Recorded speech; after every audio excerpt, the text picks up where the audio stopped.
दोस्तों, एक गांव में खेत के समीप हुई एक ऐसी घटना सामने आई है जिसे सुनकर हर कोई दंग रह गया। दोस्तों, आप यकीन नहीं करोगे कि क्या सच में ऐसा भी कुछ हो सकता है। राजस्थान के एक छोटे से गांव में खेत के समीप एक कुएं में इच्छाधारी नाग और नागिन का जोड़ा रहा करता था। एक रात्रि की बात है जब इच्छाधारी नागिन अपना रूप बदलकर चांदपुर गांव में यूं ही भ्रमण के लिए निकली थी और कुएं के पास वह इच्छाधारी नाग सो रहा था। उस समय वहां बहुत अंधेरा था।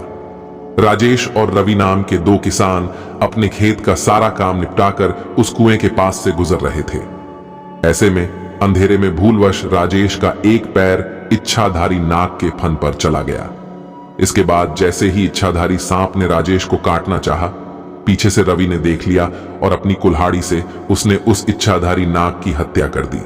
जब दोनों को पता चला कि यह कोई साधारण आग नहीं, यह तो इच्छाधारी नाग है, तो उन्होंने इसे उठाकर पास में स्थित कुएं में फेंक दिया और वहां से भाग निकले। उधर जब इच्छाधारी नागिन कुएं के पास लौट कर आई तो अपने मृत नाग को कुएं में देखकर वे बेसुध हो गई और उस नाग की आंखों में उसने कातिलों को देख लिया। उसके दिमाग में बस एक ही शब्द चल रहा था, वो था बदला।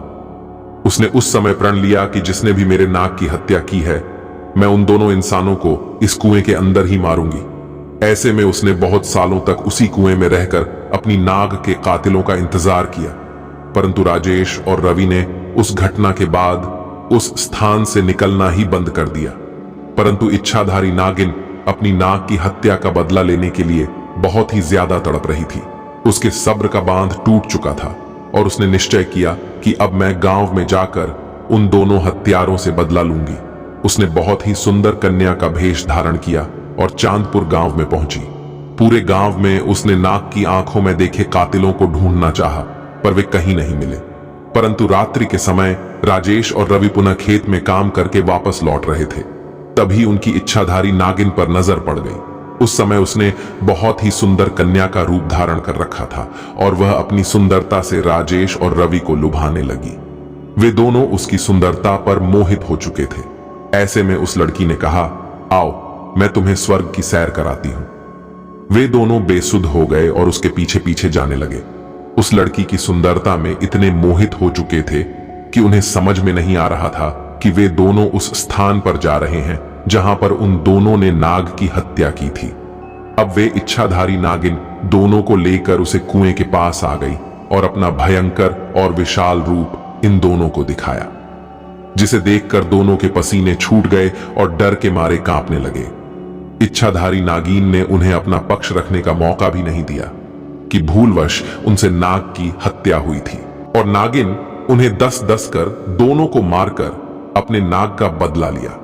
अपने प्रण के अनुसार दोनों के शव को उसने उसी कुएं में फेंक दिया जिस कुएं में उन्होंने उसके नाग को मारकर फेंका था, और वो नागिन कुएं के आसपास रहने लगी। दोस्तों, आप इस बात का विशेष ध्यान रखिएगा कि किसी भी प्रकार से आप जाने अनजाने में किसी भी नाग नागिन को चोट ना पहुंचाए, क्योंकि हमारी एक गलती हमारे ऊपर बहुत भारी पड़ सकती है। नाग हो या नागिन, सब महादेव के गहने हैं। हमारा कार्य है, हम महादेव की भक्ति करते हैं, उनके साथ ही हमें नाग नागिन की भी पूजा करनी चाहिए, ना कि उन्हें चोट पहुंचानी चाहिए।